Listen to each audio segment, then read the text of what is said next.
In the mad world of Pokemon shiny hunting, I have seen some people do some very bizarre things.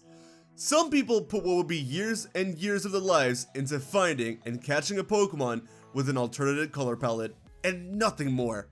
Some people actually go and spend hours to find these Pokemon, but accidentally kill it. Some people even intentionally kill them, which is even crazier. But do you know what's even crazier than that? Shiny hunting for Pokemon that can be shiny, but that you'll never be able to catch. There are certain Pokemon throughout the history of the Pokemon series that have been coded to be able to be shiny, but because it's part of a tutorial or locked behind a location where you cannot actually catch a Pokemon, these shiny Pokemon are made in such a way where they're impossible to catch. In some instances, it's even crazier than being locked behind a tutorial or a location.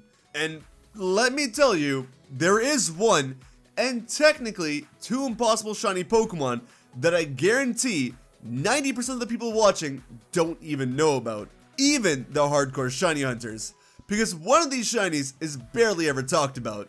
So sit back and relax, because we're going to be talking about all the shiny Pokemon that we can hunt but never be able to catch. And we're relaxing because we ain't the ones who are hunting for them.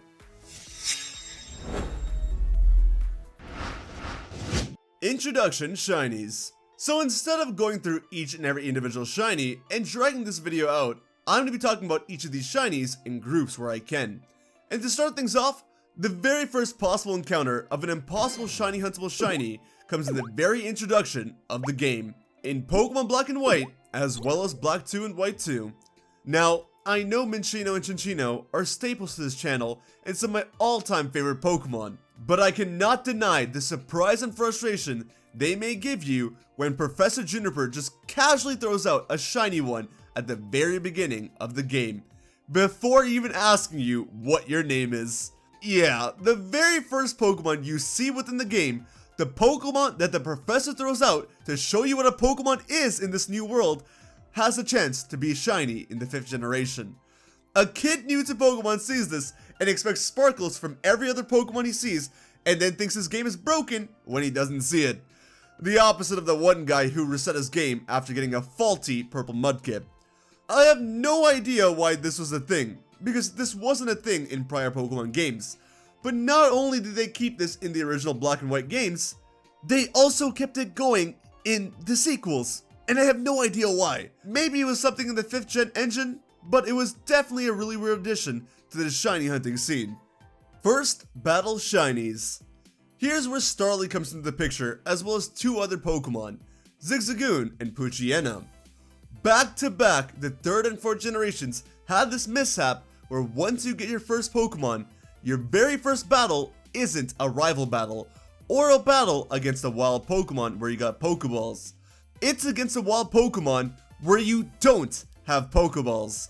And as these three are just regular wild Pokemon, there is a random chance for them to be shiny.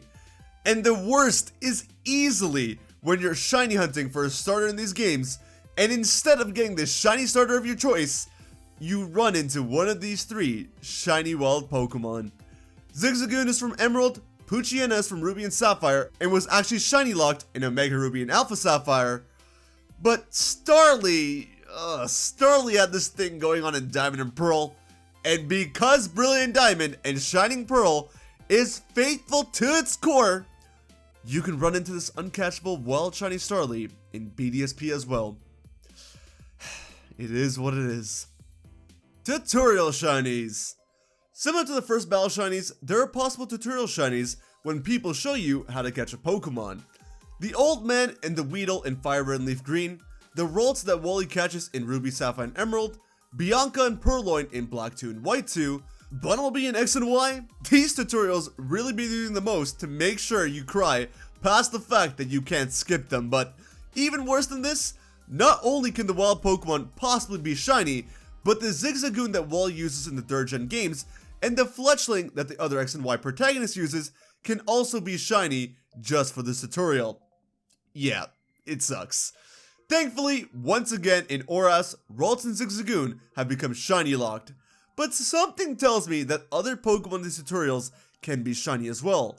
such as Bianca's Lillipup in Black 2 and White 2, because there is one other impossible shiny from the tutorials that you can run into that almost no one talks about. And this, once again, another shiny uncatchable Minccino from Professor Juniper. This is during the Black and White catching tutorial, where you can also get a shiny uncatchable Patrat. If you try hard enough, you can actually get Juniper to once again throw out a shiny Minccino, and this has nothing to do with the Minccino from the intro of the game, though it's probably technically the same one. But till now, I've only ever seen 2 people record footage of the shiny uncatchable Minccino in this tutorial. Anachon in February 12th of 2012, and Bad_Master13 just earlier last year on July 15th, 2021. And because of this, it really makes me think, who knows how many more uncatchable shiny Pokemon there are? There still may be some that we've yet to discover. Maybe dude catching the Rattata in Gen 2 can secretly be shiny. Who knows? While we are here talking about some of the first encounter shinies, you gotta let me know. What was the first shiny Pokemon you ever caught or found? Let me know in the comments down below, but please don't say the red Gyarados. I'll take the blue Ponyta as an answer over that. Early encounter shinies. Now, as you can see, most of these mishaps happen at the very beginning of the game. And we're still at the very beginning of the game, because here we have the early encounter shiny Pokemon that you can't catch due to a lack of Pokeballs. In the Johto, Hoenn, and Sinnoh games, you basically have a stretch of early wild encounters you can't catch because you're either supposed to be Mr. Pokemon, your rival, or Professor Rowan respectively before you get access to Pokeballs. Even then, for the most part, they still require you to go back to your hometown before you get access to Pokeballs, so you may still have some bad luck there. Kanto also has this problem because you of course have to deliver Professor Oak's parcel before gaining access to Pokeballs in Fire Red and Leaf Green. But as crazy as it may sound, I would go as far as saying these uncatchable shiny Pokemon from Kanto go as far back to the days of Pokemon Red, Blue, and Yellow.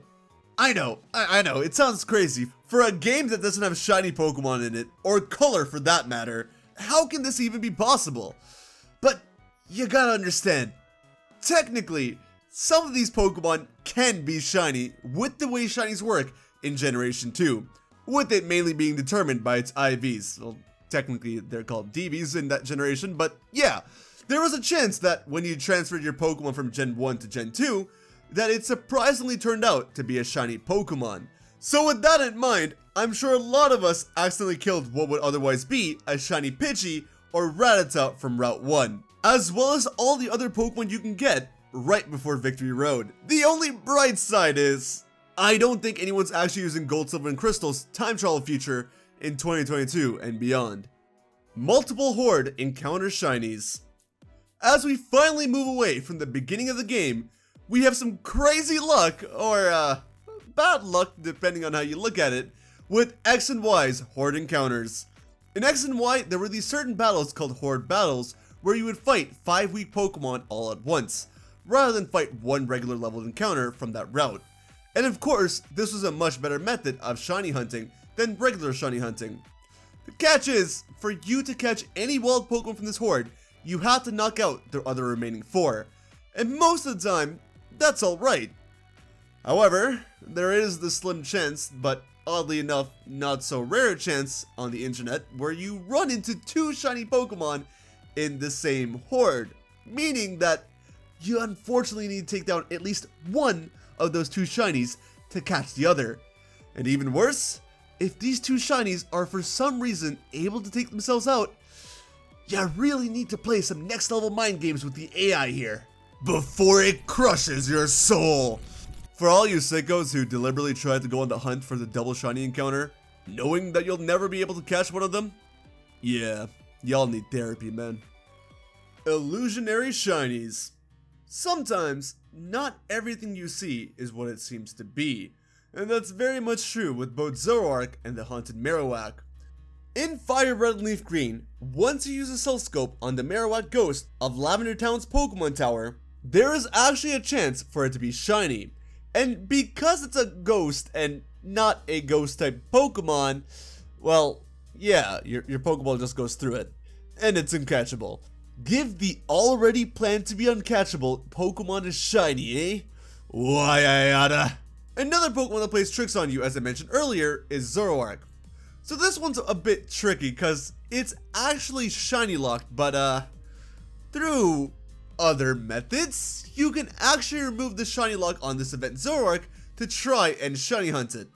I mean, at this point, you can just hack the game the same way and get one for free, but I mean, hey, if you want to spend time to shiny hunt it, then by all means, I guess. But there's a reason why Game Freak shiny locked this event Pokemon, and that's because how much of a tease this shiny Pokemon can really be.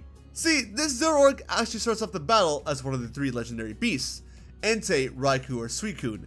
And the thing is, its illusion has the chance to be shiny. Cool, right? Well, once you break the illusion, from my understanding, it re-rolls the shiny odds again, and Zoroark will more than likely appear as a normal Pokemon.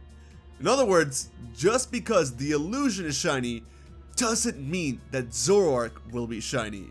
And on the flip side, just because the illusion isn't shiny, doesn't mean that Zoroark cannot be shiny either. Which is a little bonus, actually reminds me of the supposed uncatchable shiny Pokemon of Pokemon Colosseum. I don't want to make a separate section for this because it's technically a side game, which we're not going over all of them, but since we're here, Colosseum has this thing where to shiny hunt, you have to keep trying against the first battle against the trainers who own shiny Pokemon and not the rematches. They may appear to be regular Pokemon when you face them, but they may be shiny for you when you catch them. However, in the rematches, the shiny roll will stay locked to what it was in the first battle, meaning you can no longer roll for a shiny. And because of that, there is one semi-uncatchable shiny Pokemon in this game, and that's Hitmontop. Because the trainer who uses Shadow Hitmontop against his battle with the NPC, Egan, will then face you later, and this technically becomes the rematch, so there is a chance for this to be an uncatchable shiny in your playthrough. I know it's confusing, I didn't want to go too in depth with it since it is a side game, but if you are curious and want to learn more, you can check out this wonderful shiny hunting breakdown in Pokemon Colosseum by Oliver_MKP and Shiny Collector. They got everything about the shiny hunting in the GameCube games covered right there. Sword and Shield Shinies. I think Game Freak really took their time to try and avoid uncatchable shinies in the future generations of Pokemon. However, there were a few oversights, the biggest one being in Sword and Shield, and while this technically applies to the whole game, I guess you can mainly say that it's the wild area we're talking about here. Sword and Shield has this feature where you can't actually catch a Pokemon of a higher level than what your badge allows for, which simply means that if you run into a really strong shiny wild Pokemon in the wild area without enough gym badges, yeah, you can say sayonara to that shiny. And this of course is huntable as well, if you're a mad lad.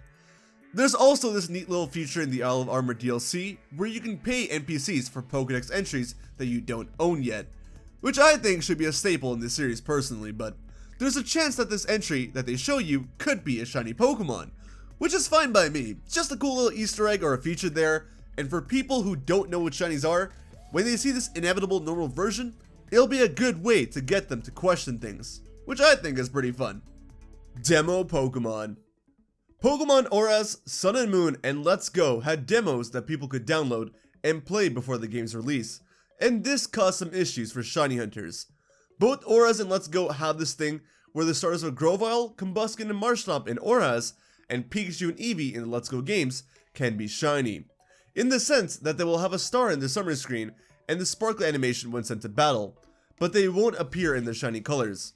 And of course, you can't transfer these Pokemon out of either of these demos. Let's Go even goes a step beyond with its demo to the point where its wild Pokemon can legit be shiny. But since you can't transfer these Pokemon from the demo to the main game, yeah, technically they're unobtainable. I think because of COVID, they stopped doing the downloadable demos in Sword and Shield. That or the data mine leaks were really getting to them, I don't know. But regardless, if they ever bring back these demos again, they better be careful with how they implement shiny Pokemon in them. Sun and Moon also supposedly had shiny wild Pokemon in its demo, but at this point in time, I think it's considered a rumor since there doesn't seem to be any recorded footage of it. But if Patrat taught us anything, rumors can indeed be true. But I guess this rumor will be lost in time rather soon since, you know, the eShop is closing. Rest in peace, my beloved. While we are here, I gotta give a shout out to the Alola games.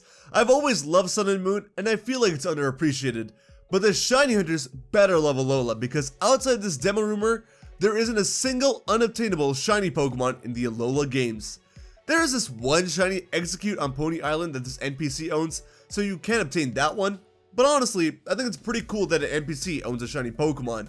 And besides these 6 heads, yeah, that's it for Alola. The perfect generation to not get screwed up with shiny hunting, so put some respect on its name. Battle facilities. Aside from the very first Pokemon that you battle, I'd say the most notorious cases of unattainable shiny Pokemon are the ones from the battle facilities. Now there are a lot of these, and I'm going to try to get to all of them. Emerald is the most notorious game in this case, as both the Battle Pyramid and the Battle Pike have wild encounters in their facilities, meaning you can run into a regular shiny Pokemon there. However, you of course cannot catch it and keep the wild Pokemon, as they are from the facilities. The Battle Tower though is filled with trainers that may have random shiny Pokemon as well. Some pretty cool ones at that, and Battle Tower shinies apply to Ruby and Sapphire as well. And of course, I have seen some people get some really cool rental shiny Pokemon in the Battle Factory in Emerald. But just as before, though you can use these Pokemon, they do not register in your decks, and you do not keep them either. I have seen some people get random shiny Pokemon from trainers in Platinum's Battle Tower as well, and heard that the Battle Factory in these games also has the same issues as it did in Emerald, meaning that Heart Gold and Soul Silver would have the same issue. But I cannot 100% confirm that. The thing about these older gens is that it's hard to tell who's hacking and who isn't. I could have sworn to you that in the 2010 days, everyone and their mother was getting a shiny Pokemon in the battle facilities. But I can't seem to find all those videos anymore because a lot of them have either been lost to time, or it was just some people hacking an alternate color Pokemon for clout. And trust me, back in those days, having a shiny Pokemon video was bare YouTube clout. I'd say in Gen 3 and Gen 4, just assume that any of the battle facilities could have shiny Pokemon, either wild or trainer, and just hope your luck isn't bad there. This doesn't seem to apply to the battle facilities in later generations however, and even the first iteration of the Battle Tower and Crystal seems to be fine. But who knows? Patchrat really has me thinking that anything is possible. There are 3 more guaranteed shinies in one of the battle facilities, and that's in Fire Red and Leaf Green's Trainer Tower. The Trainer Tower has 3 different shinies for 3 different modes. In the single battle mode, the second trainer, Burglar Jack, will have a shiny Meowth. In the double battle mode, the first pair that you battle, twins Jen and Kira, will have a Jolteon as well as a shiny Espeon. And then finally in the knockout mode, on the 4th floor, Fisherman Caden will have a shiny Seaking. 3 shiny Pokemon that are programmed that way. And honestly, though you can't catch them, I still love the fact that NPCs can have shiny Pokemon, and I'd love to see more of them. Pokemon Legends Arceus. Now I waited to make this video because I wanted to include Legends Arceus here for a complete guides from Gens 1 to 8 for this video. However, even after about a month of looking into these games, I have yet to find one unless you count the glitch Uncatchable Cherrim in its Sunshine form that I guess has the possibility to be shiny. But that has since been patched, so I mean hey, if you play an unpatched version of this game and you run into a shiny Sunshine Cherrim somehow and can't get to change forms, yeah, then consider yourself incredibly unlucky. But again, besides that, I found nothing. And at the time of recording this audio, Pokemon Day has yet to be announced, but I'm sure we're getting DLC around April since the PLA guidebook is coming around that time. If we do in fact get DLC and there are some unattainable shiny Pokemon there, I'll post a pinned comment on this video with an update so that we can get it covered there. But honestly, I wouldn't worry about it, because lately, it feels like Pokemon has really been on top of things in the shiny hunting scene. Thanks for watching guys, I hope you enjoyed. Take care of yourselves, have a wonderful day, and I'll see you guys on the next video, alright? Later.